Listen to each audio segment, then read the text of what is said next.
എൻ്റെയൊക്കെ കുഞ്ഞിൽ ഉമ്മ റമദാൻ മാസം സ്ഥിരമായിട്ട് ഉണ്ടാക്കുന്ന കുറച്ച് വിഭവങ്ങളുണ്ട്. ഈത്തപ്പഴം പൊരി, പഴംപൊരി, പരിപ്പ് വട, ഉള്ളിവട, ഈ ഒരു ഐറ്റംസ് എല്ലാം അങ്ങോട്ടും ഇങ്ങോട്ടും മാറി മാറി കളിച്ചുകൊണ്ടിരിക്കും ഈ നോമ്പ് 30 ദിവസം വരെ. അന്നൊന്നും പിന്നെ വേറെ ഗവേഷണങ്ങളൊന്നും ഇല്ലല്ലോ, യൂട്യൂബും ഗൂഗിൾ സെർച്ചും അങ്ങനത്തെ ഒരു സംഭവമില്ല. അപ്പോൾ ഉമ്മ ഉണ്ടാക്കും, നമ്മൾ കഴിക്കും, അത്ര തന്നെ.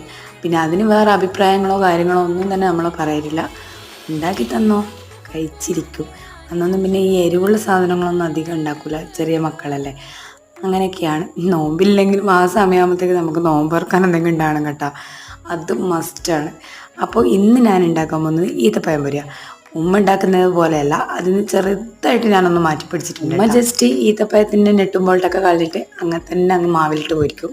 ഞാൻ അതിൽ നിന്നൊന്ന് മാറ്റി പിടിക്കാൻ വേണ്ടിയിട്ട് അതൊന്ന് മിക്സിയിലിട്ട് ഗ്രൈൻഡ് ചെയ്തിട്ട് ചെറിയ ചെറിയ ബോൾസ് ആക്കിയിട്ട് ഇതുപോലെ പൊരിക്കും. അപ്പോൾ ശരി എന്നാ.